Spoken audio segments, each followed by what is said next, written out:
The differences between the two individuals could not be more stark. A woman who is totally qualified and competent and ready for the job we choose freedom. versus a man who is a convicted felon with multiple cases facing him. Donald Trump has been found guilty on all counts in his hush money trial. Let me ask you this, without giving the answer what the answer is, have you made up your mind? Yes. They're telling you what they're going to do to us, and they're doing it. Can the United States fall into a dictatorship under the presidency of Donald Trump? I'm so excited for you guys to get to know me a little bit more and get to learn some more things about some of my favorite people in my life, industry insiders, because there is always more to the story. I'm Rocsi Diaz, and welcome to More to the Story. Atlanta loves him, and Atlanta knows him as the 59th mayor of this beautiful city that has grown it to ways and places that some couldn't even dream. But most importantly, he is a man of the streets, he is a man of the people, and he's still, to many, many people here in Atlanta, still their forever mayor. It's safe to say that, is that not right, Mayor Reed? I like it. If you like it, I love it. Thank you so much for being here. Well, thank you for having me. I think it's cool when politicians, I don't even know if you really consider yourself a politician anymore. We know you're still practicing law. Do you still, once a politician, always a politician? I always consider myself a public servant, but politician's fine. Okay. Well, I think it's cool when someone in public service, someone like yourself, is so relatable to the culture. Like young people look up to you and listen to you. The streets listen to you. The industry, entertainment, they love you and listen to you, which is why I'm grateful for you to be here today. Because so many young Black and brown people out there are still confused. A lot of people still really believe that their vote does not matter. We're coming up to the finish line of this election. What would you say to those people? I mean, my response would be clear. It all matters. Every vote actually does matter. I remember when I was campaigning for President Barack Obama's re-election in 2012. And if you talk to President Obama, I think that he would tell you that the re-election meant more than the first election because he didn't want people to feel like it was a fluke. But President Obama won because 10 and 20 and 30 and 40 people across thousands of precincts across the United States thought it not robbery to get up and cast a vote for him. Mm-hmm. We're exactly in that same position right now. I believe that the vice president is winning, but no matter who you believe, the election is going to be close. And so it's that 10, that 12, not big numbers, 10, 12, 13, 14 votes per precinct across the United States are going to determine whether the United States are going to continue to be a country where you can have a fair shot and a fair shake, or whether we're going to move towards totalitarianism. Mm-hmm. That's what we're faced right now. And I think that the differences between the two individuals could not be more stark. A woman who is totally qualified and competent and ready for the job versus a man who is a convicted felon with multiple cases facing him, a person who has been convicted versus a prosecutor who has been a United States Senator, an Attorney General, a district attorney from the largest state in the union, in the former Vice President Kamala Harris. Now, no, and I'm going to get into Vice President Kamala Harris in just a minute. I know you guys go way back. There's the HBCU connection with Howard University. But when you say you have somebody that's qualified, we had somebody that was once qualified before with Hillary Clinton that was going up against Donald Trump. Almost the same scenario, it feels like 8 years ago. She was overly qualified then. What went wrong then? What was America going through then that now makes it different and more important for us to go out there and vote? Well, I think the energy level is vastly different. When we had the vice president here at Georgia State a few weeks ago, the crowds that she has been drawing, the energy, the enthusiasm, the passion, really I haven't seen that in politics since President Barack Obama. I think the energy level is vastly different. I think the campaign schedule that the vice president and her running mate are keeping up are vastly different.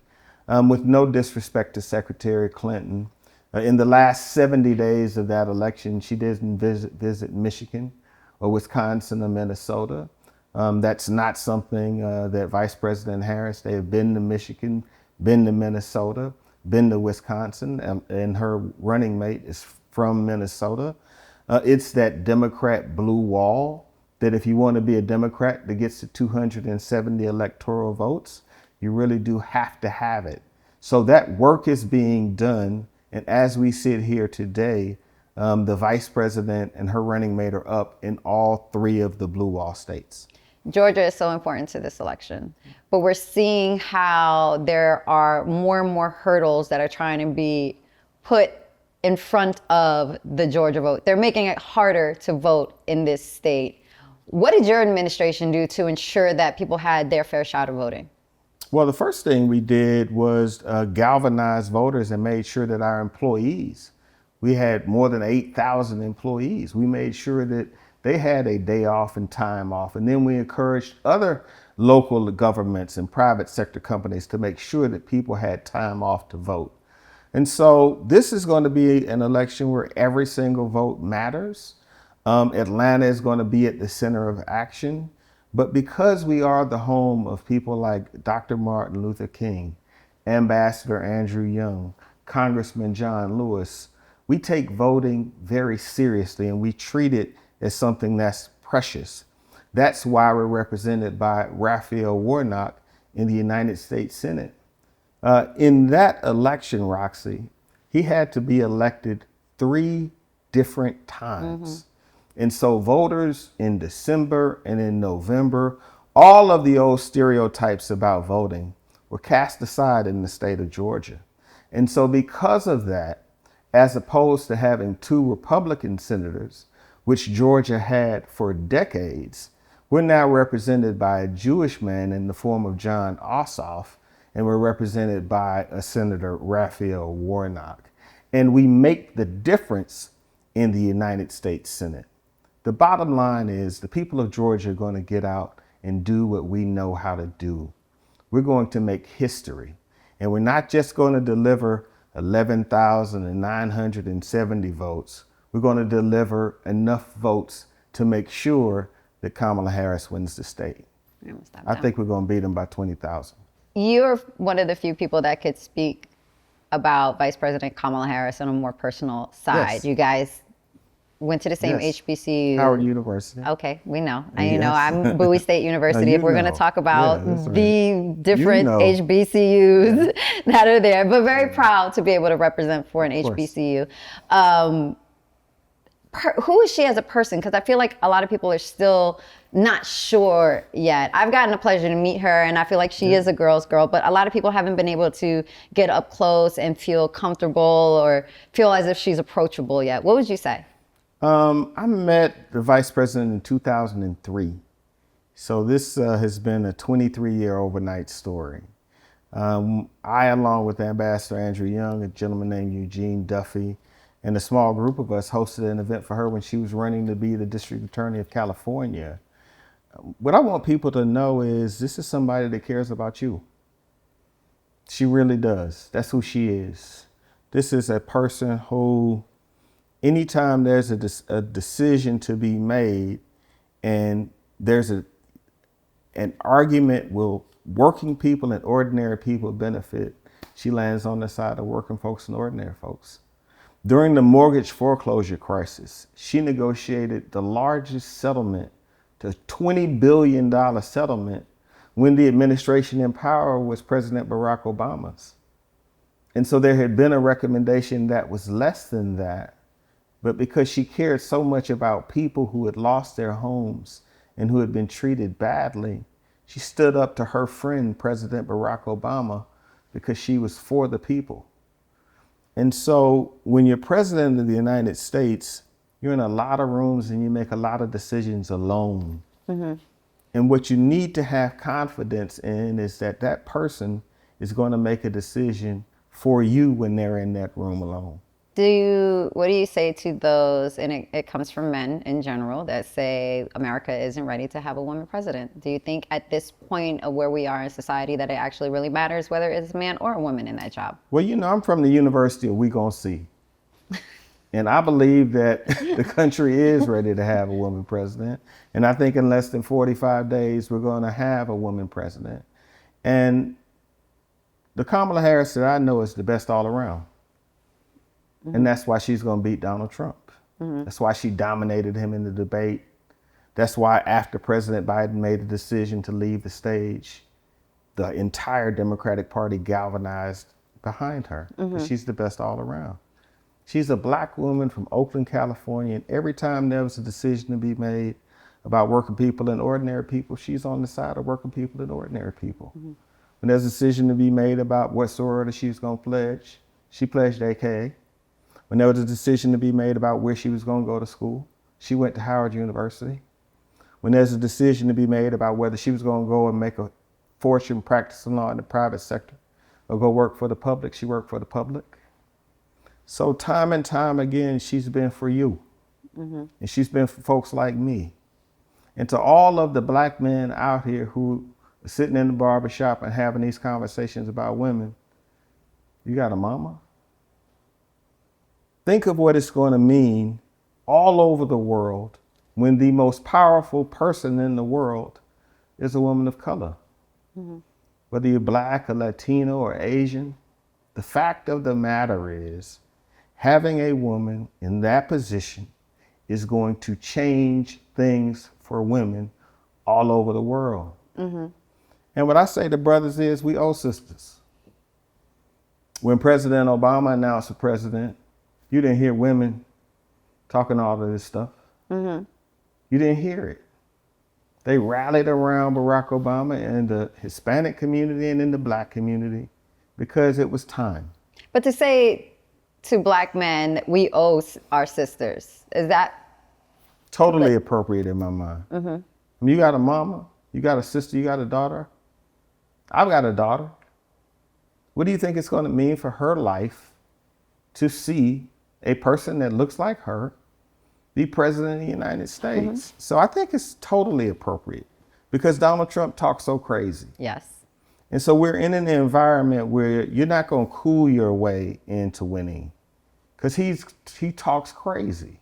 But people are so used to the rhetoric now. People have now become numb to where he said, we're so used to Donald Trump saying off the wall comments, and it's almost like it doesn't hit us as hard. As you see on the debates too, it's like he gets called out for fact checking, but now the facts don't even matter anymore. Well, here's what I think. I actually think it does matter to engage voters. You can't let Donald Trump be the only person who is speaking aggressively for his presidency. Black people know how to speak aggressively. And what I tell brothers everywhere I go, stand up for this woman. She stood up for us. She's cast more tie-breaking votes in favor of Democratic policies than any sitting vice president. Because of this woman, your grandmama's getting insulin for $35. It matters. Because before she did what she did, so many of our parents and grandparents had to choose between insulin and food. This is real, folks. When Donald Trump was president and we were in the heart of the COVID pandemic, 1 out of 8 people that were dying were black people. So we were dying at a disproportionate rate in the United States of America. And until COVID started impacting the broader community, the Trump administration was slow to act. That reason alone is enough of a reason to get up on election day and make sure you go to vote for the person that I believe should be president of the United States, Kamala Harris. Before, it used to, like, supporting a Republican candidate was never really seen in the Hollywood community. Like, Hollywood would separate itself from choosing a side if it wasn't Democrat. But now you're seeing a lot in the young black community, big celebrities that have millions of followers siding for Trump and trying to get the younger generations vote. who may be undecided. We're talking about predominant figures in the culture. How does that make you feel as a Black man and someone who's close to the entertainment industry and that knows the truth? What is it selling out? My feeling is that there's been less and less of that since Kamala Harris has been the nominee. I think that was much more prevalent when the decision was between Joe Biden and Donald Trump, because there was a lot of chatter that they were basically two old white men.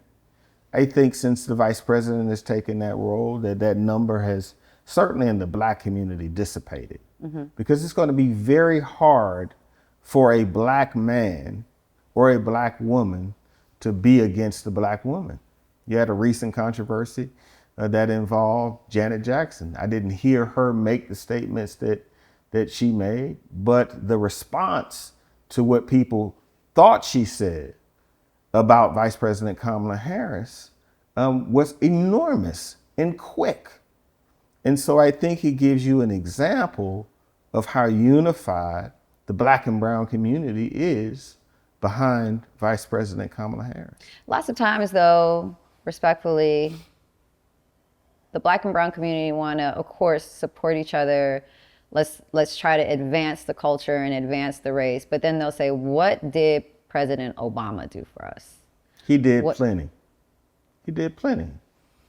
If a lot of people are stuck on the Donald Trump administration and they got that $2,000 check during the pandemic too. But Rocsi, you're sophisticated enough to know that the $2,000 check, but that's why I'm on your podcast, because you reach an audience of people who may not watch the Sunday news shows. And it's something that we all need to be doing. The fact of the matter, that check didn't come from Donald Trump. That check came from Nancy Pelosi and the Democratic Congress that passed that money because they knew people needed it. What Donald Trump did do was he was a decent marketer and he knew to sign the check. But when you say, what did Barack Obama do? I'm not saying that personally. No, I'm saying for those that believe it. But my point is to folks at home who are listening to this podcast, he fundamentally changed the healthcare system in the United States of America in a way that allows you to continue to have access to healthcare if you have a pre-existing condition. I mean, folks really act like they don't remember when if you had cancer, your insurance company could drop you. If you had diabetes, your insurance company could drop you. If you had high blood pressure, all of these things were pre-existing conditions. Your kids used to get kicked off of health care. Now, asthma. You've got someone, asthma is a pre-existing condition. If you've got somebody in your household and you're a parent, you can have a person up to 26 years old. The number one bankruptcy creator in America were healthcare costs. Now, because of Obamacare, more people have health insurance than they've ever had before. He also changed the perception of Black people forever. I agree. Just think about Barack Obama and Michelle Obama as compared to Donald Trump and Melania Trump. Just think about it. It's not even close. Think about the way he conducted himself and how people looked up to him. Black people and brown people and Asian people and white people compared to what Donald Trump is. It's not even close.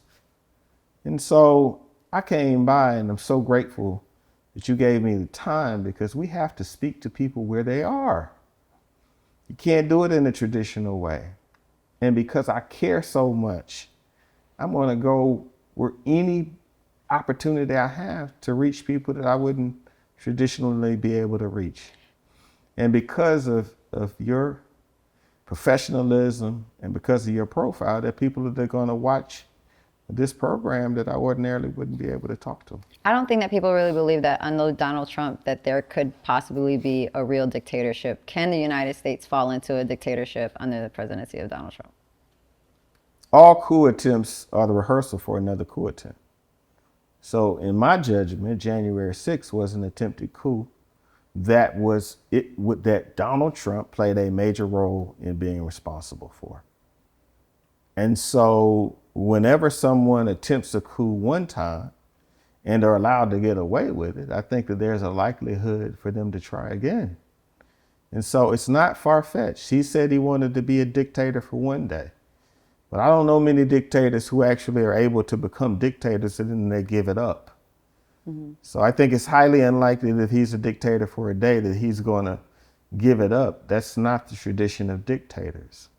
And the one thing that we should all learn from Donald Trump is he means what he says. Right? He said that he was going to end abortion in the United States, and he appointed a Supreme Court that did that. Right? So what he said, he does. And so I think people ought to take him at his word. He was given a speech not long ago, and he said he was speaking to a far-right Christian group, and he said, you know, if y'all just get out and vote one more time, you won't even have to worry about elections anymore. That a public figure said that out of their mouth in front of thousands of people and is still being allowed to seek the presidency, in addition to the Supreme Court decisions that have now given him immunity. So, you know, I don't want to be a downer for what I know is typically an upbeat podcast. No, I think that But this is I think just people this need is to one hear of it. those moments where you really got to slow down and understand that this is different. We're at a different moment that you really do need to get everybody in your house to vote. And then we can go back to having normal elections where we're arguing about traditional Republican versus Democrat policies. I think that why it is different right now is because for a lot of people and a lot of young people looking at someone like Donald Trump, and when you call him and people call him Teflon Don, he's gotten away with so much. So yeah, we do question when a felon cannot even have the right to vote, how can a convicted felon have the right to run for presidency? Now we know that there's no laws. Hopefully the next administration can change a few things on the rules of being able to run for president, but we've never seen this before. So it feels like he can get away with anything. So it is scary, and it does make you feel like, wow, does my vote count and matter? But why has he been Teflon Don to be able to get away with so much? Why do the rules not apply to him? Well, I think that he is a powerful white man in the United States of America. But I don't think he's been as Teflon as people give him credit for. He got beat. He's a loser. He ran for re-election. 81 million people fired him. He got beat. He's going to get beat again. And while I don't think that laws have been applied in the manner that they would, the big question is, he's an ex-president, 2-time impeached. He's a convicted felon. The case that convicted him was brought by a black man. Letitia James brought a $500 million lawsuit against him and won, right? Jean Carroll brought a multi-million-dollar lawsuit against him and won. So that doesn't sound like the Teflon Don to me. That sounds like a hype man, a good promoter. But when you get to it, he keeps losing. And he's going to lose again. So I'm going to stay over here in the university and we're going to see. What do you think, not necessarily what a Harris administration is going to look like? I'm excited to see that. I'm excited to see a woman president. How different do you think it's going to be than having a man and sitting in that office? We know the aesthetics, the first woman president. Behind all of that, when engaging in policies, making decisions, do you think a woman is going to approach things differently than a man would? I've been in politics more than 20 years, had some big jobs in politics. Women are more collaborative. They're more inclusive. They go slower. They care more about input. They're less my way or the highway. So I think that we're going to head towards an America that is more fair. But we always have to remember fair is harder. What do you say that? So what does that mean? Because when you're a man and you're calling shots, it's faster. So you feel like it happened faster. Listening to a broad constituency takes time. The truth takes time. And I think that America is better when it's fairer, but let's not have rose-colored glasses. I think a woman-led administration is going to be broader, bigger, more inclusive, with broader opportunities for people that should be fully included and have broader opportunities. Women are more than 52% of the population of the United States. And yet I could cite statistic after statistic, which is adverse to women, including the horrible decision by the Supreme Court about women controlling their own healthcare decisions. And women sitting in parking lots in hospitals bleeding out because they had a miscarriage, and the doctor's afraid to treat a woman because he is afraid that he may be prosecuted for providing health care. You all, this is real. It's real.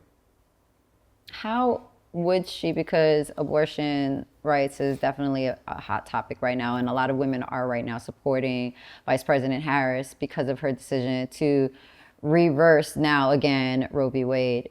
How could that really happen when you still have those same people in the Supreme Court? Well, it can really happen state by state. You're already seeing states pass constitutional amendments protecting the right. But the presidency is the most important bully pulpit in the world, right? And so it happens through passionate, long, laborious work and somebody that wants a result. Kamala Harris wants to restore Roe v. Wade, which was the standard. And we shouldn't be tricked and baited into having an abortion conversation. This is a right for women to call shots about their health care with their doctor, whatever their decision is. That's what this is about. It's also about women who are undergoing IVF treatment, who want to have children. Right? These people are out of control. They're supposed to be pro-life, but they're interfering with women's right to actually have children through IVF. These people are bad on the issue, and they're bad for women. But what is going on with women who were trying to have a child, who miscarried a child, and can't get care in the final stages of a presidency because doctors are scared? These people are not playing around. In 20 states since Roe v. Wade, some form of limitations on a woman's right to consult with her own physician has been passed. So I don't know about you, but when people stop playing with me, I stop playing with them. These people are not playing. They're telling you what they're going to do to us, and they're doing it. And in Georgia, and in Pennsylvania, and in Michigan, and Nevada, and in Arizona, and in Wisconsin, if you're listening, you have a special role and responsibility to stop this foolishness. Why do you think people are entertaining his foolishness? A lot of people are stuck on the TV. They like the reality show, the drama of it all, but I don't think people really realize this is real life. This is really affecting, like you said, our homes, our mothers, women all over the country. Yeah. It's time to stop thinking this is reality TV and living for the drama of the everyday to day of what he was going to do, and realize that this is affecting our pocketbooks. It's affecting jobs. It's affecting our health, everything.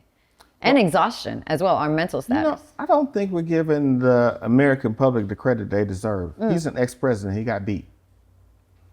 Right?